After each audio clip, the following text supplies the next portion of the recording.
All right. Well, welcome to This Is Not My Show. I am so excited to have Rob Johnson with me. So I'm trying to compose myself because normally we're doing things together. We're having this conversation together. But I'm on the side this time where I'm interviewing him. And I know this is probably not good media ethics, but he's my friend, okay? So someone's going to... Full disclosure. I just say, he's my friend, and I'm enjoying him on this journey as watching him. And he is, if you do not know, running for House District 34. Yes. So welcome to the show, Rob. Man, thank you, D. I appreciate it. Yeah. Do we call you doctor now? Not yet. Not We're yet? getting there. Right, cool. I'm very close. Maybe this time next year. All right. We'll be there. So yeah. I know that you have met with so many people across the state and here in the city of Des Moines and beyond.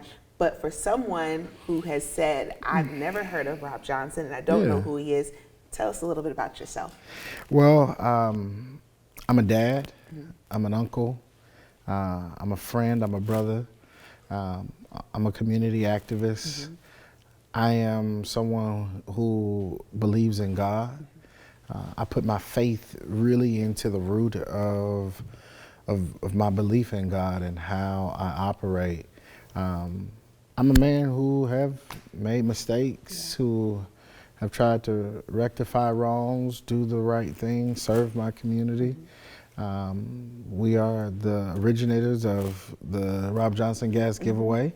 And what an amazing time it is for us to be in this moment. Yeah. I tell everybody, I am Rob, who is running for office. I am not running for office to be Rob. Yes. That may go over somebody's head, but I'm, and truth be told, 2 years ago, I probably would have said something different, but Eli has really brought a change to me. That's the title people can't have back. Right. That's honestly the most important thing to me is being a good dad. So, yeah. Well, tell me a little bit about why this district. Yeah. So, this district has been represented by a KO for the last 18 years. Yeah. Wow. And, that's 9 election cycles, right? And for someone who has done the work that a KO has done, who have laid the groundwork, and I know there may be some who say, oh my God, well, what has he done, right? Like, you can go down legislation, you can go down bills, you can go down opportunities, you can go down moments that he has spoken up.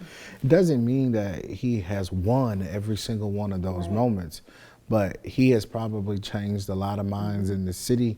He has laid the groundwork for a lot of things to happen for people like myself in this city. And love him or hate him, he is who he is because he worked really hard. Yeah. And so when I first thought about this, it was heavy on my spirit, and because I didn't necessarily want to be like, yeah, let's go ahead on and put our entire life on the line. Let's go ahead on. My baby is only young once. He's only 2 one time. He's only 3 one time. Yeah. And so a lot of this time is being spent campaigning. And so I had to really think about how and what I wanted to do. And so when I looked at this district, it's from 2nd Ave to 42nd Street, it's really the heart of who we serve. It's really what we do. The gas giveaway is a part of what we do, which this district really benefits from. Right. The turkey giveaway is done right here in this district. My toy giveaway is done right here in this district. I give away backpacks right here in this district. Right. And so out of everything that I do, it has always, before I even thought about running, I've been giving away toys, backpacks, and turkeys and gas for the last umpteen years, and the last 3 years the gas, and it has always been this district. And so when I thought running for a seat like a KO1, I said to myself, can we carry the legacy? And it took me some time to get to a point to where I was like, yeah, I believe we can. I think we can make this happen. And I'm not a KO 2.0, right? I'm not a KO. I can never. Everybody says, "Oh, those are big shoes to fill," and I tell people I can't fill those shoes. Those shoes. This is almost like hanging up Shaq's jersey, right? Like this number will never be worn again because it can only be worn by a KO. And so, when in discussions on running and not running, I always tell people the only thing I can do is carry the legacy that he has helped build, because when he got to the Capitol, it was gravel road, and now it's pavement for us to be able to walk on, for us to be able to say, hey, now I don't think we want to do certain things in that way because of how it will affect people in this district. Now you answered a lot of the question that I had about a KO was just this whole thing. That was going to be the next question, though, about how you navigate that in your mind, because you've got a person who's been around for the last 15 years and they've done so much, you know, in the community, and it's like it's my turn. And I don't like when people say fill shoes. I mean, I use it, but the filling the shoes thing. But I just thought about, like, how do you navigate the fact that, like, I'm running for office with it's a juggernaut. The person who has held this seat is a juggernaut. Like, this is, I mean, there will be streets, there will be a park, there will probably be scholarships and different things named after this man, right? And so for me, it, like, I use the analogy of hanging up the jersey, right? We're pulling the jersey up because he's won on so many national levels. He's won on so many spaces, and these are places that we can now celebrate him, and we can give him his flowers while he can yet still smell them. And then he can see his legacy be carried forward, and the things that we're working on carried forward. And I'll go in and legislate if the good people of 34 vote me in. I'll go in and legislate the way I feel is best that represents the district. And I feel I've shown that I've been a person in the community. Before I've even thought about running to represent people, I've been representing people. I've been standing up for people. I've been making sure that our community, my phone rings anytime something happens in our city, so that our people in our community can get help. And it don't matter whether they Black, white, Hispanic, Asian, Indian, it didn't matter where they fell into the spectrum. My phone was ringing because people still needed help. They still do. People still send me messages about free gas even till this day. I'm like, it's only a one-time event every year. Well, hey, we was wondering if we could still get a couple of dollars, So I know that there's probably many issues that are very important to you, but if elected for this, and I want to remind people too, because I think sometimes people get confused. You are running, and the others who are running in House District, to be on the ballot for November. Correct. I like to remind people of that, because people go, well, how am I supposed to pick someone in there? I'm like, no, you're picking someone for November. This is basically the playoffs. Yes. We're in the playoffs right now. We're trying to get to the finals, and whoever makes it over the threshold on June 4th will have a chance to play in the finals, which will be in November. And so for me, it's about how do we represent each other? How do we stand up for this district and make sure? And I'll even say this, I told everybody that I've had a conversation with, I told them politics is so polarized right now. I refuse to fall into that trap. My team will not be going negative on anything. Folks can say whatever they want to say about me, and it hasn't stopped them yet. They've been saying it for a while. And some probably self-inflicted, and some probably not so much, right? And so, I told them, because I gave them the example of, like, the young Black man that lives on 15th Street that I talked to. He doesn't care what I have to say negative about my opponent. He cares about how am I going to pay this light and heat bill, right? The elderly couple over off of 41st Street, they don't care about what I have to say negative about my opponent. They care about How am I going to make sure that health care and that Social Security and what the state can do to protect to protect what they believe in, right? Or how about the students at North High School? They don't care what I got to say about my opponent. It may sound real juicy and it may be a little entertaining for a minute, but truth be told, by the time you get done listening to me being negative about my opponent, you got real issues at the house. Exactly. You still trying to figure out how to pay for daycare, how to put gas in the car, how to put food on the table, how to make sure that you're meeting all of your monthly bills with your back up against the wall. So I should be telling you on how we gonna try to figure that out. Yeah. And focus on that instead of focusing on other stuff. And so my team, we're fighting for people to get out and vote. Right. We're fighting for folks to understand.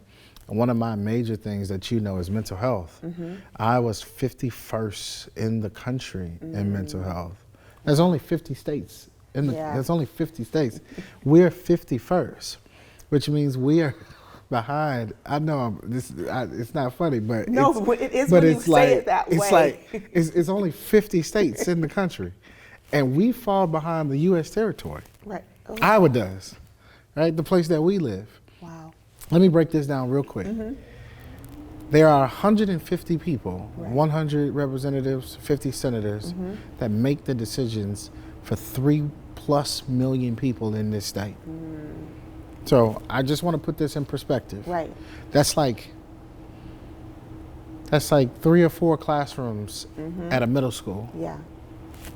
That many people make the decisions for the 3+ million people that are in the state. Yeah. I'm running to be number 34 of the 100 members of the State House. Right. To be a person that helps make decisions for the 3+ million people of the state. Yeah. And so the burden of this isn't just about District 34. And yeah, we fight for District 34 and we represent District 34. But also the reason why I like District 34 is because what happens at the State House affects District 34 in a different way. I'll give you an example. If we are struggling with our mental health, in 50314, which is the poorest zip code in the state, what do we think is happening to them? Right.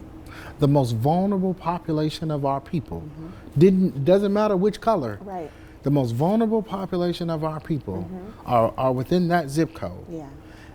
And if we're struggling, what do we think is happening? And they're right here in the heart of District 34. Exactly. So how do we make sure that they have a voice when a lot of folks' backs is up against the wall and I ask somebody, hey, why haven't you voted in the last umpteen years? Right. I got 2 jobs.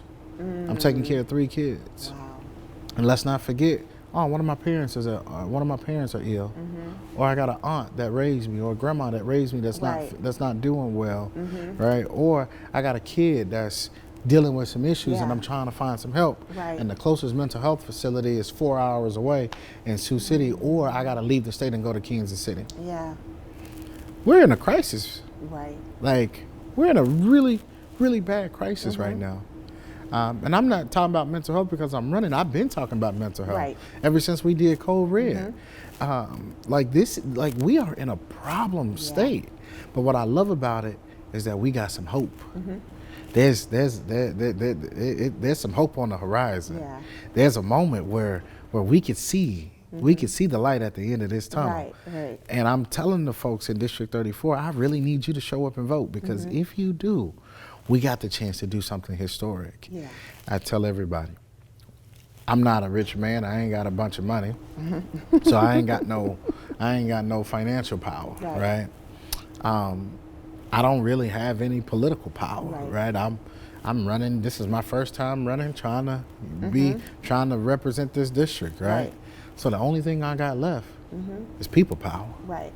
And that's why I'm trying to rally the people to look at things differently, to view things differently. I'm trying to call folks off the bench. Right. Let's get in this game. Yeah. Let's make it happen. Right. Sorry. No, it's good. Look, I know when you're gonna come talk to me, I know I've always seen your passion for people, especially people. When you say people power, I know that is something that drives you. It's not all about all the other stuff. It really is about people, so I know that. Like, I get accused all the time. Oh, Rob got an ego, or Rob got, he's full of himself. I get accused of this all the time, right? And truth be told, I probably do have an ego, because you're not gonna walk all over me, and I'm gonna stand for what I stand for, But the truth of the matter is, I'm a kid from the projects of Chicago. I was in line with my mom, getting free food. And I watched somebody disrespect my mother because she just wanted an extra can of beans, the little pork and beans that come in the can. I watched this lady disrespect my mother, yell at her, and my mom had to sit there and took it because she just needed to feed her family. And that's why, if folks come to that gas drive, I don't play them. I don't play them games about how we treat folks. No. Folks come in that gas drive, they should leave feeling like they was the best person in the world, because I've been there. I know what that feels like. And I also know what it feels like to sit at the White House with the president, eating fine dining and talking to the vice president about world and global issues and things that are happening in our country. I've seen it. So I know how to move, and I've worked for Biden, I've worked for Kamala, I've worked for Deidre, right? So I've been in these spaces. And so I feel like what I'm bringing to this is not only the information about people and about struggle, but also the information about politics and how do we work together. You and I know the people that we had to work with for the gas drive don't always agree with me politically, but we had to work with them so that we could figure out how to help our community. That don't mean that they side with me because I'm trying to go to the Capitol, but I had to work with some folks who I probably disagreed with so that we can make it happen. And we did it. We figured it out, and we didn't change the vision. We kept it what we set out to do. So we did. Is there anything else? I know you talked about mental health. Is there any other issue that's really important to you that if elected to be on November and then win in November, that you would raise or advocate for people at the State House? So, truth be told, there's a few things. One, we got to figure out how folks can only work one job. I mean, this is problematic, right? You got people graduating, you got people like us who are pushing every day, trying to make it happen when the state has opportunities to do this. And I'm not just talking about just funding different programs. I'm talking about creating sustainable programs that would allow people, especially small business owners, that would allow folks coming out of college, that would allow people opportunities to get ahead. And then it gives you the knowledge and stuff that you need in order to be able to move through whatever situation you need to move through. Another thing, of course, is reproductive freedom. I know a lot of folks, oh, you a preacher, how and I always tell people this. My thing is this, I don't want you at my doctor's appointment. Like when my doctor come check me and I got to put that gown on, I don't want you calling my doctor being like, hey, what was that up there? I don't want that. So why would I sit back and agree to let them be in yours? To me, that doesn't make sense, right? Whatever happens between you and your doctor, to me, it's between you and your doctor. We got to look at what's happening between the right to privacy and public policy. And ain't nowhere should we allow public policy to invade your privacy. Ain't nowhere. Whether I agree with you or not. Whether I like you or not. Right? My public policy should not infringe on your right to privacy. I don't believe in that. And that sounds like a sermon. Just say that. It's in me, not on me, let me tell you. Man, it's just, I don't believe that, we serve a God of love. We, as wrong and as many times and as many mistakes as I've made, God keeps showing up for me. He keeps showing me blessings. And who am I not to extend the same grace that I've been given? It just doesn't make sense to me. So yeah, these issues, and then of course the probably one of the most important ones. All of these are important, but I really want to make sure Eli knows how to read.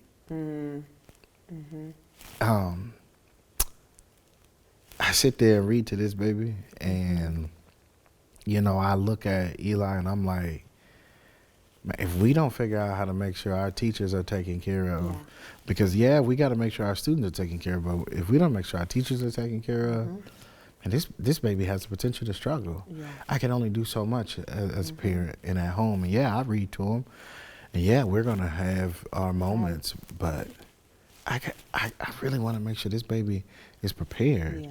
And if we keep pulling millions of dollars from our public school system, it's not gonna work. The majority of our children are in public school systems, which means that if the majority of them are in public school systems and they're coming out of that, we are failing majority of our kids.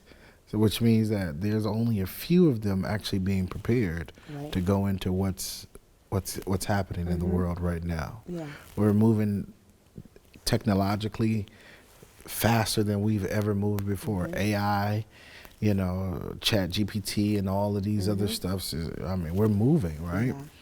They got to be educated on this. And we need teachers to teach the doctor. Yeah. We need teachers to teach the police officer. We need teachers to teach the preacher. Yeah. We need teachers to teach the teachers. Right. You see? Yeah. It all boils down to teaching. Anyway, I just can't believe that we sat back and we are literally watching our schools be defunded. Whether you agree with it or not, it's problematic. To me, that's not a Democrat or a Republican issue. That's a we better save these babies issues before we're all. Can you imagine a bunch of legislators educated by a public school system that we completely defunded? When you say it like that, we got to vote in 18 years. We got to vote for these babies that we're educating right now. Right?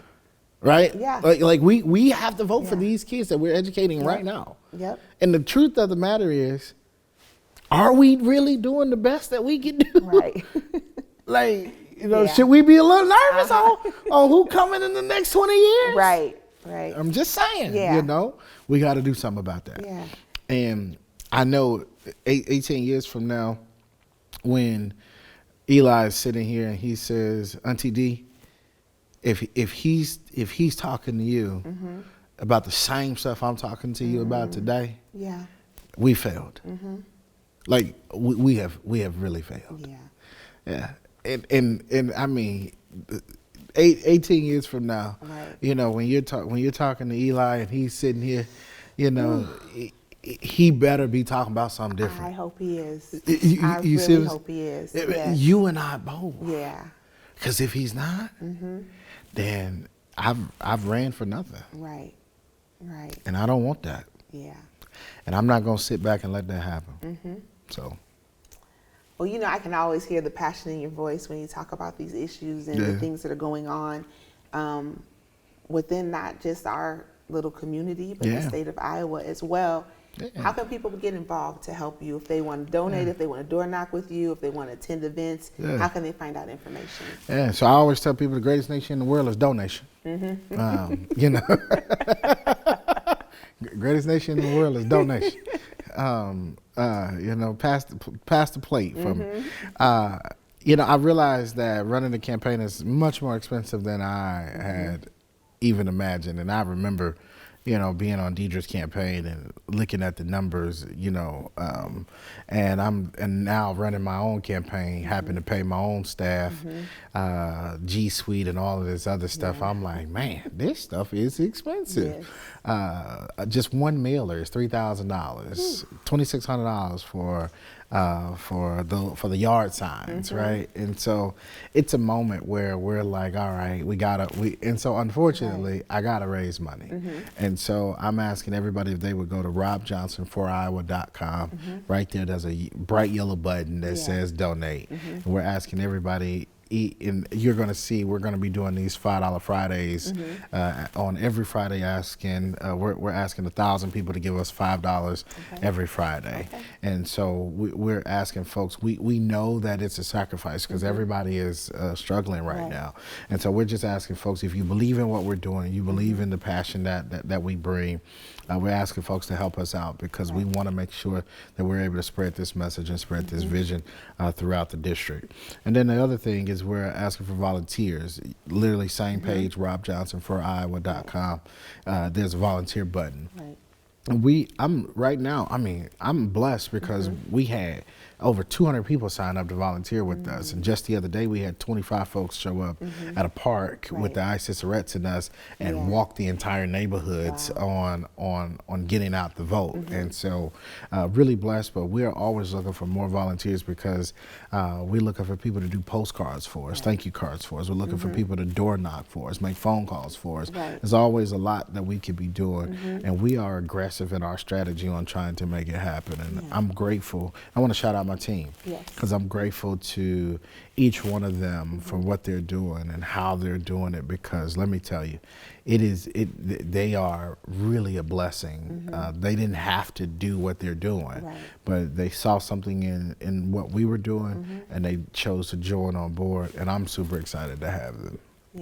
So yeah, just robjohnsonforiowa.com is where folks can go. Well, that's great. Well, you heard it here. This is not my show. We've had a great conversation with Rob Johnson. It feels real funny saying all that, but we had a great conversation with you, Rob. Thank you so much for being with us today. And everyone, make sure you stay tuned. We've got more candidates to be able to talk to who are putting their name in the ring for House District 34. Thank you for tuning in to This Is Not My Show.